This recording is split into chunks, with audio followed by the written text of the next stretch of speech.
How's it going, everybody? My name's Damien. Welcome to Blue Collar. By now you guys can probably see what we're going to be working on behind me, but this one I'm going to fix it up for my nephew again. I fixed it up last year, you guys didn't see it. I put a carburetor on it, I fixed the starter, got a new coil for it, new to it, not new period, and it ran.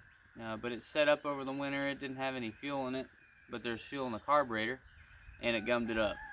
So we're running into some carburetor issues, and we're probably going to have to take the carburetor off behind me and, take it apart, clean it up, see if we can get it running again. Let me go ahead and show you guys what it's doing. I got it to run a little bit yesterday, but it's not happy about it. Okay, so I went ahead and hooked up the jump box because, you need a few things, because that's what they need, alright? So you need power. You're going to have spark, which we got, and you're going to have fuel, which we don't. So, a few things I want to show you guys is, this is a fuel shutoff. When I turn this fuel on, it's going to start pouring fuel out of this carburetor. And I think a lot of that is because the needle and seat isn't doing what it's supposed to be doing. It's open, probably. And it's just dumping my fuel everywhere. So let me go ahead and turn it on, I'll show you.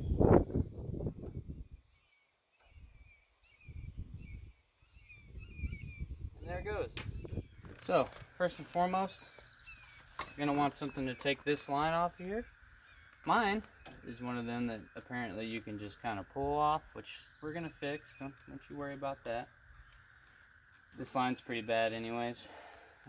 Make sure if you don't have a fuel shutoff, you at least try to run this line back into here, because it'll just gravity dump all your fuel out everywhere. Now, I'm going to go ahead and unplug this. Basically, this is an electronic fuel shutoff. Anytime there's no power going into this little thing down here, it'll cut the fuel. Mine did work. It gummed up, broke. That could potentially be a part of our problem as well. Anyways, another few things. We're going to be taking this off here to allow the carburetor to come off, and then we're going to have to take off all these linkages and stuff, which aren't that hard, but if you don't remember where they go, it's a pain putting them back, okay?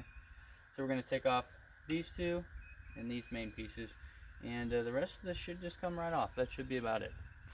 16.5 OHV something or other. This is a, what is this? 5/16. It comes on here. You don't have to have the fancy ratcheting one. Okay, you can do it with whatever. I'm going to pop these off. Okay. Just like so. And boom, here comes the carburetor. Be careful not to mess up the gasket in the back, because it can and will try. Ours came off pretty good. Forget this little spring attachment. Okay. Perfect. Now we got the carburetor. Backside, the little butterfly looks perfectly fine. Got a little bit of corrosion on it. But the front side here is real bad. So, now that we've got this taken care of, we're going to go ahead and meet inside and see if we can start trying to clean some pieces out of this thing. Alright, you are going to be leaking a little fuel here. No big deal. We'll pop this little electronic piece off here. I'm going to show you guys. There's supposed to be a head on top of this, right? Probably pokes out about yay far. And basically when an electronic signal comes in here, it pushes the diaphragm and makes it push down, and fuel flows, excuse me. And yeah, we're gonna get this crap everywhere. It's no big deal. We're going to go ahead and pop off the bottom. There is a gasket under here, so be careful.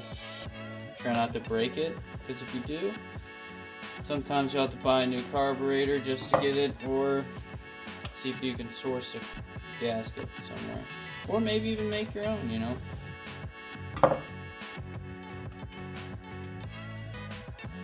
Okay, there's that gasket I was telling you not to break.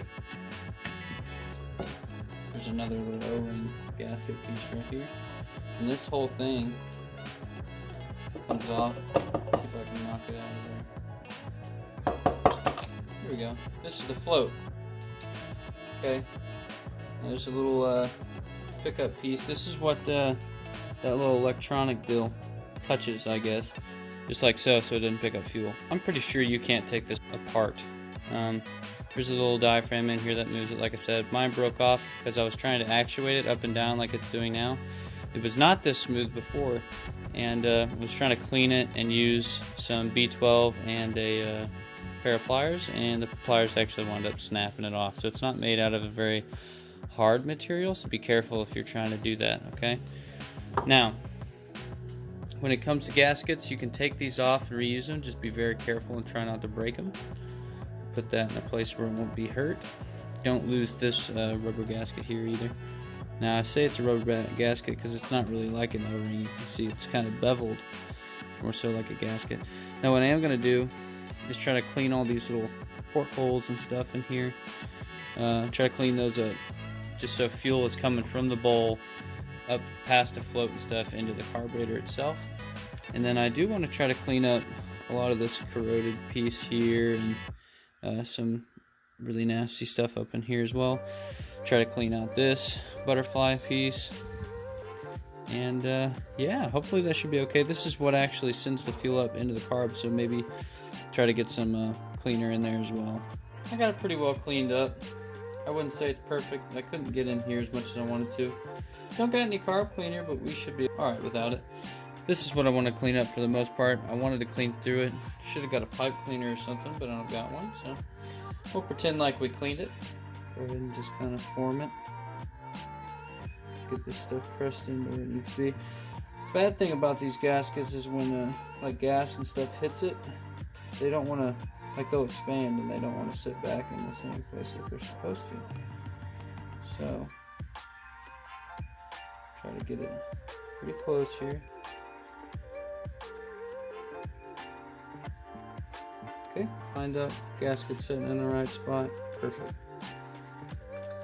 Put our two little screws in here, and we'll put this on. I'll see you guys outside in just a second. Okay, let's go ahead and get ready to put this thing back together. Okay, perfect. I'm gonna go ahead and throw these back in here.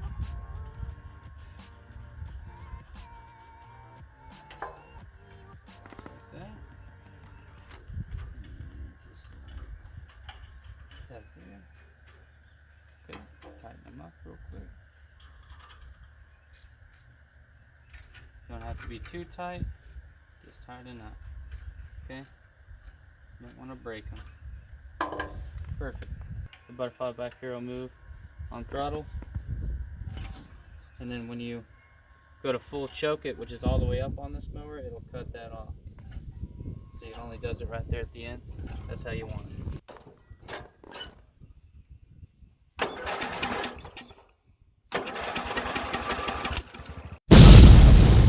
Okay, well, we tried to start it and this thing's running super rich, and I think a lot of that is just because this fuel solenoid here for the carburetor is just not operating and broken, and it's running super rich and making this thing run like absolute garbage. So we're gonna have to do a little bit of research, maybe see if we can pick one of these up. We might see if that's the case, and if not, it could be something internal, so you never really know. Alright, if yours is exactly the same as mine here, basically you'll just unplug this little thing for the headlights here that doesn't even work. You got 2 bolts with 2 nuts that go together, and you have this little piece here that the spring goes on, and that goes on the driver's side, if you will. Okay, so what I'm going to do is pop that valve cover off real quick, have you guys set up to watch it, and then Let's see if we got any valve adjustment stuff to do. Alright, here we are. We got 4 bolts to take off here on this valve cover. It is going to be a 3/8 for mine. Yours can be different. What I'm going to do here is pop this spark plug out so we can turn this by hand and get a better feel of what's going on here.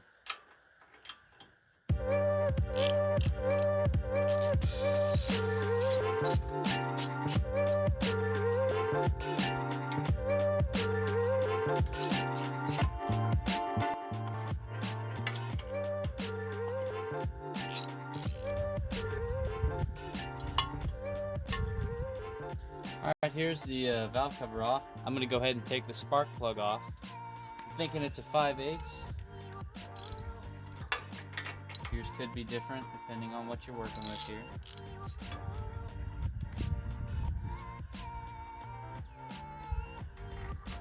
Okay, the reason I took the spark plug out is just simply because of compression. Alright, I want to make sure that it's not going to build compression in the cylinder.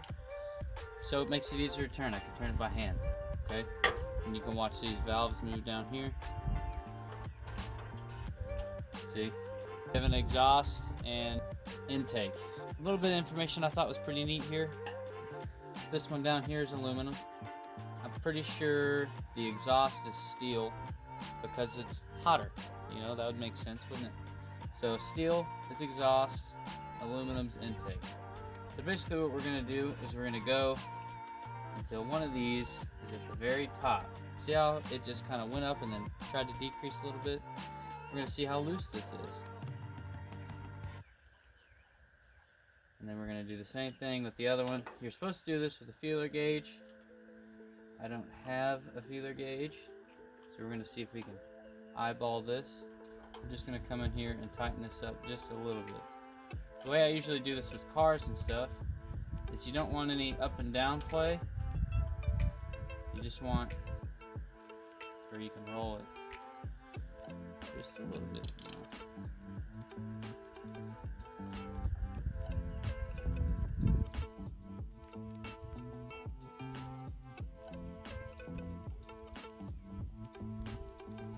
I'm going to leave it there for right now. Turn it.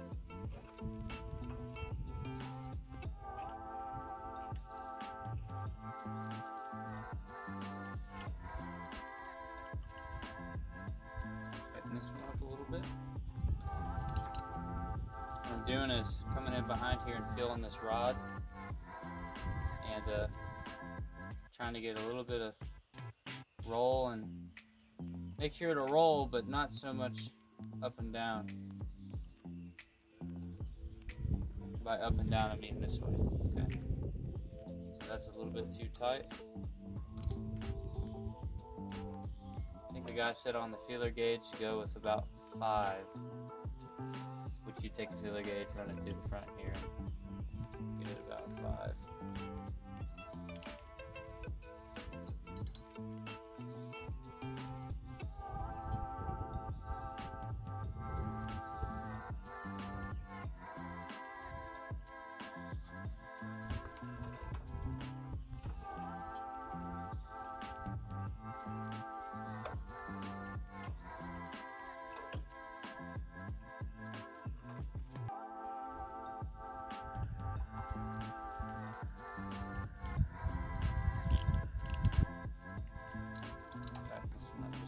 More. We're just going to continue this process a few times.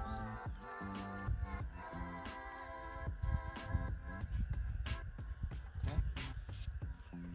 Bring that one back.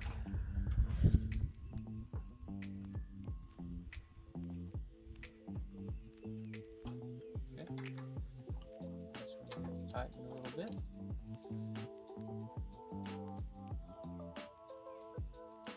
Put this valve cover back on. See what it does.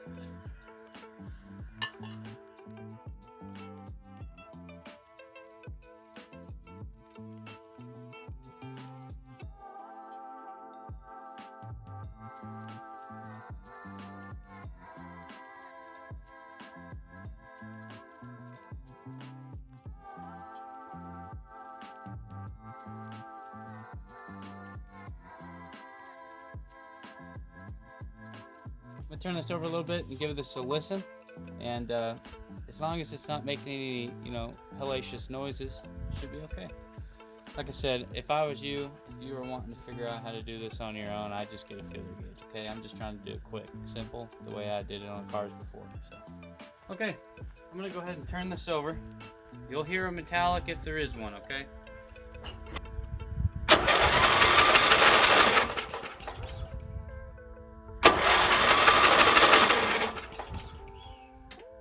Okay, to me it doesn't sound crazy. If there was some sort of metallic noise you hear, like a tick, you'd know it. And if you put these on here too tight, you'll wind up bending those rods and you'll have to get new ones. But for now, let's go ahead and put the spark plug back in there. Try not to cross thread this thing, and should be okay. Tighten it in there. Okay. Give it a last little torquealization. Perfect. Now we're going to come in here. We know we got spark. We know we had way too much fuel. So let's see. I'm going to move you guys over. Let's see if we can get this thing to act right. Here we go. Let's see if it'll do its job.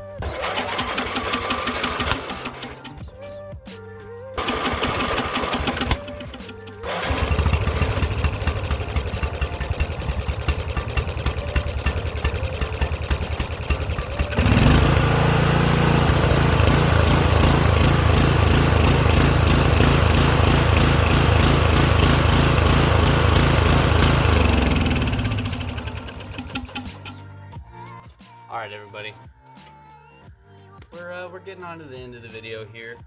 Fortunately I didn't get to do a lot of the stuff that I wanted to do. We're just held up on parts. We couldn't source a lot of this stuff locally, unfortunately. It's way more expensive. We're going to go ahead and get a carburetor for it, and let me go ahead and get in the reasoning for that. I'd love to find a carburetor like this locally. But pretty much one of the best prices I could find. Of course, I went hunting everywhere, but it was about $154 and some odd cents for this little bitty thing here. And online, we got one on Amazon for $13, for everything. And we only really needed this little fuel solenoid. So you can't beat a deal. The fuel solenoid itself. It's about $8, $8 and some change, I think. So we definitely want to just go ahead and get the carburetor. We can clean this one up and then get another solenoid for it later, and maybe resell it or something. You never know, or use it on another mower, or save it for this one, whichever whatever you want to do. So we got the carburetor on the way. It's not going to come in until later this week, and I'm just not going to have time to wait for it to come in. So we're kind of waiting on it. The drive belt that I was going to put on here for you guys, unfortunately we're held on it as well. I thought we were going to have one on the way home today. My brother thought he had one for me, but unfortunately it was the wrong one. So I'm going to have to go into town and see about sourcing one of them. It is on the mower up here. It says it's 30, let me see, I think it's 37. Yep, 37 by 61, which I'm pretty sure is 95 inches. Okay, 95 inches around. And we're going with a 1/2 inch belt thickness. So if you guys are following along, you want to know what I'm using for it, it's a 1/2, by 95 is what I'm going. If I'm wrong by when the time it comes in, of course you'll see it on the video. Then I'll correct myself. But anyways, I just wanted to let you guys know this thing is without a doubt going to be running and driving. Okay, we got it to spin, we got it to fire off, and it's a good candidate for my little nephew to just go drive around. He's going to use this to just putt around the yard. It's a good time for him. Anyways, that's where we're at, and I hope you guys really enjoyed this. Had a great time. Had a really good time editing. I thought editing was pretty fun, and I hope you guys enjoyed. Of course, you're going to be by the end of it already. So I hope you guys enjoyed that, and yeah, please like, comment, tell me what you like, tell me what you don't. It's always good to hear from you guys, even if it's a, hey man, good job. I love hearing from you guys. I love making a community. It's a really big thing for me. In my eyes, if the community isn't good, then,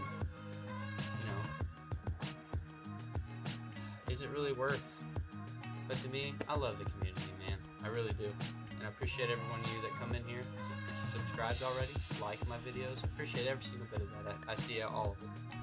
And if you're not subscribed by now, maybe think about it. I'm not saying you have to. We do have a subscriber goal. Mine's 1,000.